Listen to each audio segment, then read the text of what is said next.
Hello दोस्तों, स्वागत है आपका हमारे YouTube channel Uttarakhand career knowledge में। दोस्तों जो है करंट अफेयर्स की मंथली सीरीज़ का जो है अगले माह के करंट अफेयर्स हम लेकर आए हैं अगस्त माह की।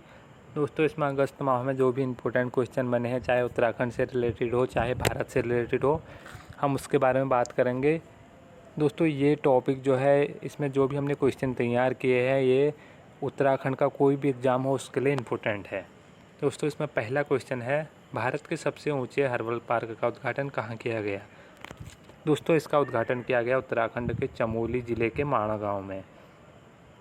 दोस्तों माणा गांव, इसको देश का अंतिम गांव भी कहा जाता है। दोस्तों भारत चीन सीमा पर स्थित है और इसको भारत का जो है अंतिम गांव कहा जाता है, माणा गाँव। दोस्तों ये क्वेश्चन कितनी बार जो है उत्तराखंड, चाहे SSSC हो, यूके SSSC हो, चाहे उत्तराखंड PCS का हो, उस एग्ज़ाम में पूछा गया है इसको। दोस्तों जो चमोली ज़िले में हर्बल गार्डन उसको जो है तैयार किया है वन अनुसंधान केंद्र ने।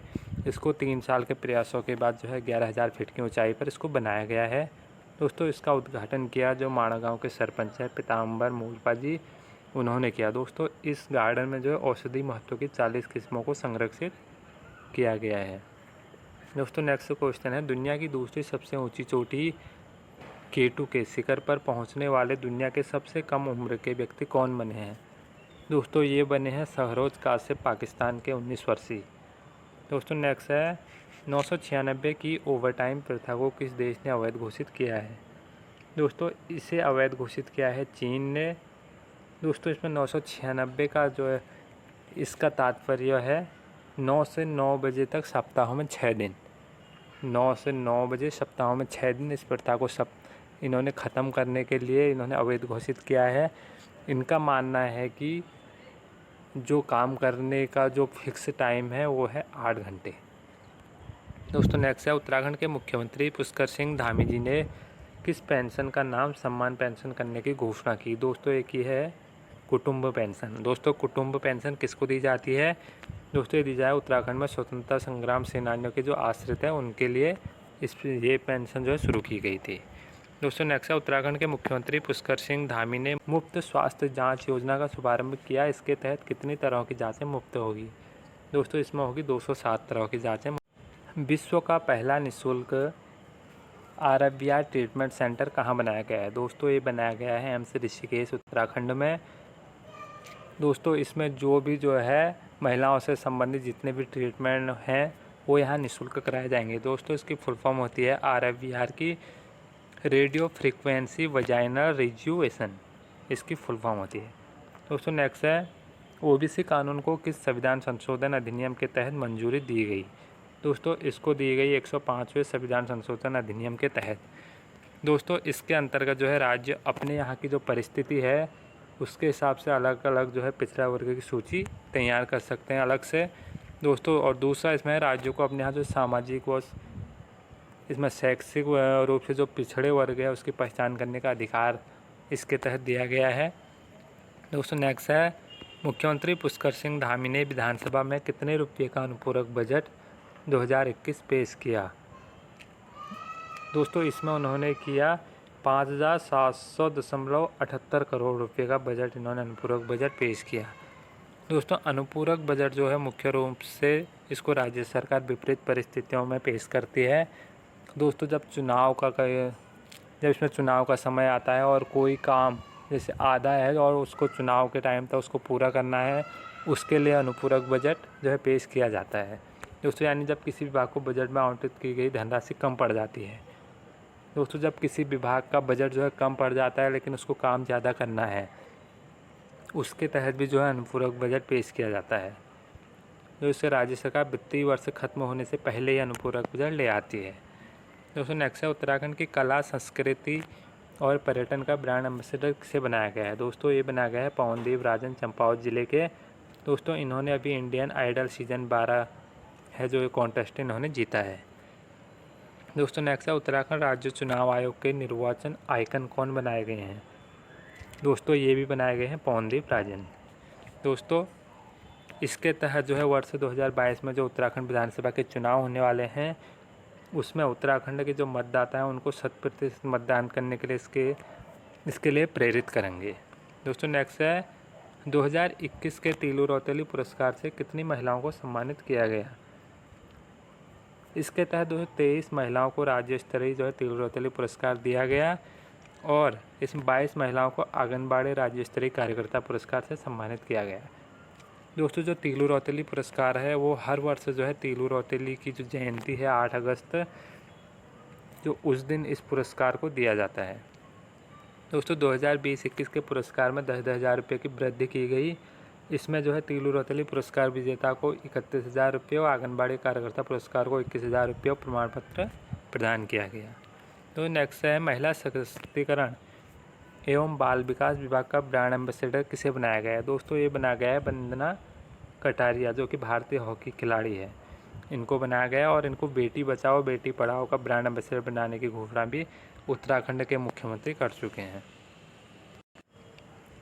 दोस्तों, नेक्स्ट है, कोविड-19 महामारी एवं अन्य बीमारियों से माता पिता एवं संरक्षण की मृत्यु पर जन्म से 21 वर्ष तक के प्रभावित बच्चों की देखभाल के लिए कौन सी योजना लागू की गई? दोस्तों, इसके तहत उत्तराखंड के मुख्यमंत्री के द्वारा मुख्यमंत्री वात्सल्य योजना शुरू की गई। दोस्तों, इसमें 1 मार्च 2020 से 31 मार्च 2022 तक कोविड-19 से प्रभावित बच्चों को 21 वर्ष तक 3,000 रुपये प्रति माह हो तथा उनको निःशुल्क राशन व नवोदय विद्यालय में निःशुल्क शिक्षा प्रदान की जाएगी। उत्तराखंड की हैट्रिक गर्ल नाम का खिताब किसको दिया गया है? दोस्तों, ये दिया गया है वंदना कटारिया जी को। दोस्तों, ये भारतीय हॉकी टीम की प्लेयर है। इन्होंने अभी टोक्यो ओलंपिक में हैट्रिक की थी, इसलिए इनको उत्तराखंड की हैट्रिक गर्ल नाम का खिताब दिया गया। दोस्तों, मोबाइल ई-कोर्ट सुविधा देने वाला देश का पहला राज्य कौन सा है? दोस्तों, पहला राज्य है उत्तराखंड, जिसने मोबाइल ई-कोर्ट सुविधा दी है।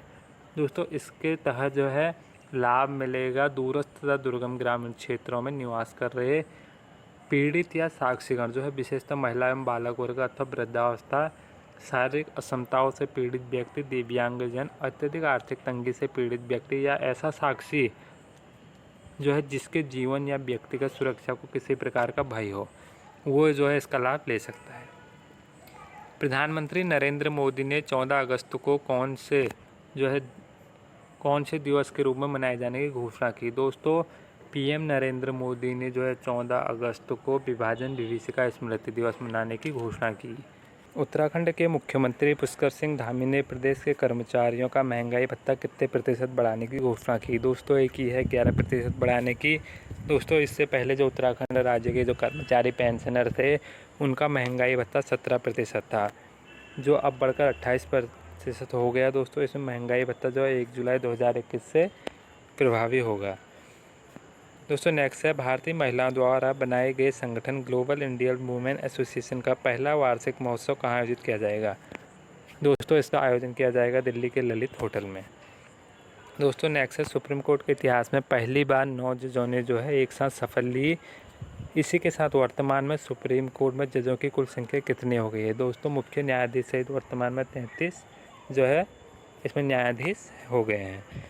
दोस्तों, जो भारतीय उच्च न्यायालय है, उच्चतम न्यायालय, सुप्रीम कोर्ट, उसमें मुख्य न्यायाधीश सहित 34 न्यायाधीशों का प्रावधान है। एक पद अभी भी रिक्त है।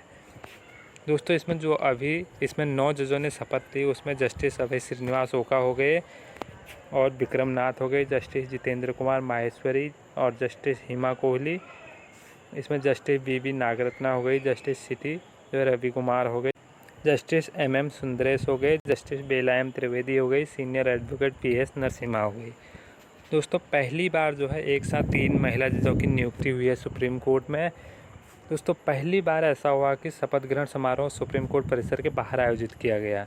दोस्तों, शपथ ग्रहण समारोह होगा, सीधा प्रसारण भी इसमें पहली बार हुआ। दोस्तों, सुप्रीम कोर्ट में अब इस समय वर्तमान में 4 महिला मुख्य न्यायाधीश हो गए, जो इतिहास में पहली बार हुआ है। इससे पहले 2018 में 3 इसमें न्यायाधीश हुए थे, इसमें 3 महिला न्यायाधीश हुई थी। दोस्तों, जस्टिस बी नागरत्ना वरिष्ठता के हिसाब से साल 2027 में भारत की पहली महिला चीफ जस्टिस बनेंगी। बतौर चीफ जस्टिस उनका कार्यकाल 36 दिन का रहेगा। दोस्तों, इसी के साथ भारतीय इतिहास में सुप्रीम कोर्ट की पहली CGI बनेंगी। दोस्तों नेक्स्ट है भूकंप की पूर्व चेतावनी देने वाला देश का पहला भूकंप अलर्ट ऐप लॉन्च करने वाला देश का पहला राज्य कौन सा है। दोस्तों पहला राज्य है उत्तराखंड, जिसने भूकंप की चेतावनी देने के लिए जो है एक ऐप लॉन्च किया है। दोस्तों ये ऐप उत्तराखंड राज्य आपदा प्रबंधन प्राधिकरण और आपदा प्रबंधन विभाग में भारतीय प्रौद्योगिकी संस्थान जो है रुड़की, उसने मिलकर इसको बनाया है। दोस्तों नेक्स्ट है भारतीय पुरुष हॉकी टीम ने टोक्यो ओलंपिक 2020 में कितने वर्षों बाद पदक जीता। दोस्तों इन्होंने 41 वर्षों बाद पदक जीता। इसमें कांस्य पदक जीता है। 1980 में स्वर्ण पदक जीता था भारतीय हॉकी टीम ने, इसमें पुरुष हॉकी टीम ने। दोस्तों नेक्स्ट है गृह मंत्रालय का IPS association sword award honour का पुरस्कार जीतने वाली देश की पहली जो है महिला अधिकारी कौन बनी। दोस्तों ये बनी है रजिता शर्मा, जो कि हरियाणा से बिलोंग करती है। दोस्तों वर्ष 2019 IPS बैच की अधिकारी है। यह अवार्ड डोर ट्रेनिंग के आधार पर दिया गया, आउटडोर ट्रेनिंग के आधार पर। दोस्तों नेक्स्ट है वाउचर आधारित डिजिटल भुगतान सेवा ई-रूपी का शुभारंभ किसने किया।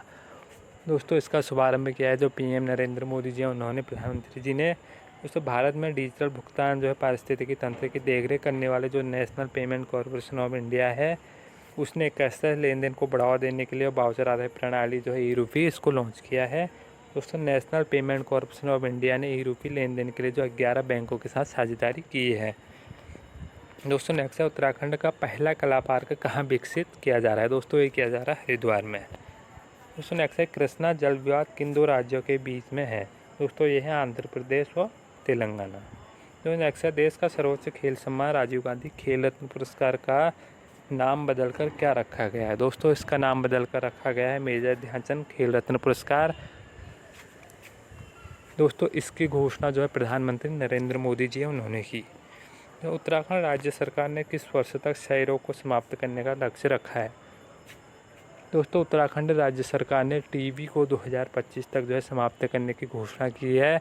उन्होंने ये लक्ष्य रखा है कि 2025 तक हम जो है TB को ख़त्म कर देंगे, समाप्त। दोस्तों नेक्स्ट है हाल ही में उत्तराखंड के मुख्यमंत्री पुष्कर सिंह धामी ने किस मेले को राजकीय मेले का दर्जा देने की घोषणा की। दोस्तों ये की है बग्वाल मेला, जो कि देवीधुरा चंपावत में लगता है। दोस्तों नेक्स्ट है उत्तराखंड के मुख्यमंत्री द्वारा स्वरोजगार स्वयं सहायता समूह को कितने रुपये का आर्थिक पैकेज देने की घोषणा की। दोस्तों ये की है 118.35 करोड़ रुपये। दोस्तों पर्यटन के लिए की है 206 करोड़ और स्वास्थ्य सेवाओं के लिए की है 200 करोड़। दोस्तों नेक्स्ट है भारत के पहले स्वदेशी एयरक्राफ्ट कैरियर का क्या नाम। दोस्तों इसका नाम है INS विक्रांत। दोस्तों नेक्स्ट है टोक्यो पैरालंपिक 2020 में भारत के लिए पहला पदक किसने जीता। दोस्तों इसमें पहला पदक जो है पैरालंपिक में टेबल टेनिस खिलाड़ी भाविनाबेन पटेल ने जीता है। दोस्तों इन्होंने रजत पदक जीता है। दोस्तों पैरालंपिक जो है टेबल टेनिस जो स्पर्धा है उसके फाइनल में पहुंचने वाली ये पहली भारतीय और टेबल टेनिस में पदक जीतने वाली पहली भारतीय भी है। दोस्तों पैरालंपिक खेलों में पदक मंच पर पहुंचने वाली दूसरी भारतीय महिला भी है। और नेक्स्ट है टोक्यो पैरालंपिक 2020 में भारत के लिए पहला स्वर्ण पदक किसने जीता। दोस्तों ये जीता है निशानेबाज अवनी लेखरा ने। दोस्तों इन्होंने जो है ये पदक 10 मीटर एयर राइफल में जीता है। अवनी लेखरा पैरालंपिक में स्वर्ण पदक जीतने वाली पहली भारतीय महिला खिलाड़ी बनी है।